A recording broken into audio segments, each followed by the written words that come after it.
کیا ہے انہوں نے جو ابھی تک ججمنٹ اپلوڈ نہیں ہوا ہے، جو میڈیا سے جو ہم نے پڑھا ہے، خاص طور سے لائیو لا ہو یا بار اینڈ بینچ ہو، جس میں اس جج صاحب نے کہا ہے کہ the main thrust of my judgment is the entire concept of ERP was not essential to the dispute. اور انہوں نے کہا ہے کہ کرناٹکا ہائی کورٹ نے دا ہائی کورٹ ٹوک a wrong path. It is ultimately a matter of choice in Article 14 and 19. تو یہ بات جسٹس دھولیا صاحب نے کہی ہے کہ it is ultimately a matter of choice، کہ یہ ultimately ایک matter of choice کا حصہ ہے، اور آرٹیکل 14 and 19 کا انہوں نے حوالہ دیا ہے. اور ساتھ ہی ساتھ انہوں نے کہا ہے کہ the foremost question in my mind was the education of the girl child. Are we making her life any better? It is common knowledge that a girl child, primarily rural and semi-rural, has a lot of difficulties. They have to do daily household chores before going to school. اور انہوں نے important بات justice Dhulia صاحب نے کہی ہے اپنے judgment میں، جو ایکسپٹ ملا ہے. I felt that the judgment in B.J. Emanuel squarely covered the issue. تو اگر آپ جسٹس B.J. Emanuel کا ججمنٹ دیکھیں گے، جس میں جسٹس چنپا ریڈی نے اگست 11, 1986 کو یہ کہا تھا کہ suspending students based on their consciously held religious belief violated the constitution. تو ہم تو یہ امید کر رہے تھے کہ آج ریزولوشن ہو جائے گا، مگر ایک سپریم کورٹ کے جج کا ججمنٹ حجاب کے فیور میں آیا ہے. اور جو ہائی کورٹ کا ججمنٹ تھا، میری رائے میں it was bad in law, bad in terms of its contents, or it had misused Quranic commentaries and translation. This has serious ramifications and should not have been allowed.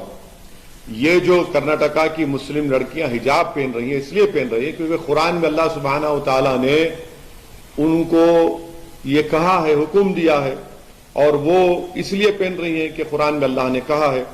تو B J پی نے غیر ضروری طور پر اس کو ایک مسئلہ بنایا، اس کو بین کیا، اور خواہ ایک رکس کریٹ کیا گیا ہے. تو یہ میری انیشیل رائے ہے.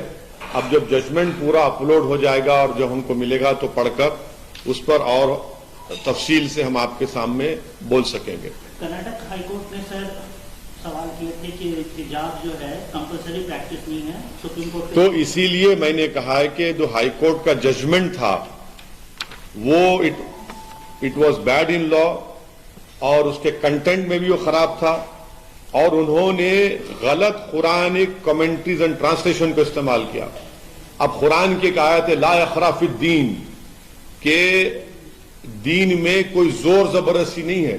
وہ حجاب کے لیے استعمال نہیں ہوئی تھی، وہ ریلیجن کے ایکسپٹنس میں استعمال ہوئی تھی. علماء کرام نے کہا تو آپ نے اس کو حجاب پہ ڈال دیا.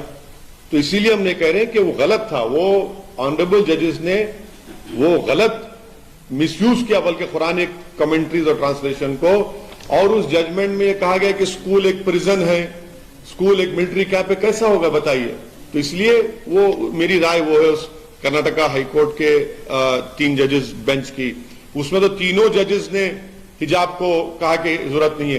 یہاں پر سپریم کورٹ نے دو آنریبل ججز نے ڈیفر کیا ہے، مگر ایک جج دھولیا صاحب نے حجاب کے فیور میں ججمنٹ دیا ہے. سر اگر ہم بات کریں کہ اب آپ کا ٹائم چل جائے گا، پھر وہ سوچ لیجئے. پھر آپ ٹھیک ہے انگلش میں بول رہے ہیں سر چھوٹا سا. نہیں ہو گیا، آپ چلیے کریں گے لائف کے لیے. ہاں لائف کے لیے کہ سب ختم. انیشیل ریمارکس بول دیا ہمیں. کون پہلے ان کر لیں دو پہلے. چلو ہاں اس کے بعد نہیں بچی کو. ہاں ارے Shri Lakshmi hospital for women and children, جہاں ماں اور بچے کا ایک فیملی کی طرح خیال رکھا جاتا ہے. نارمل ڈیلیوری صرف 15,000 میں، آپریشن صرف 30,000 میں، HD لیپروسکوپک ٹیوبیکٹمی صرف 25,000 میں. جدید ٹیکنالوجی وہ انفراسٹرکچر سے لیس، موڈیولر آپریشن تھیٹر، ماہر گائنیکالوجسٹ ڈاکٹر دیپیکا MG کی نگرانی میں operations. Shri Lakshmi hospital for women and children, pillar number 1555 Chaitanya Puri, Hyderabad. Appointment کے لیے کال کریں 9959378555.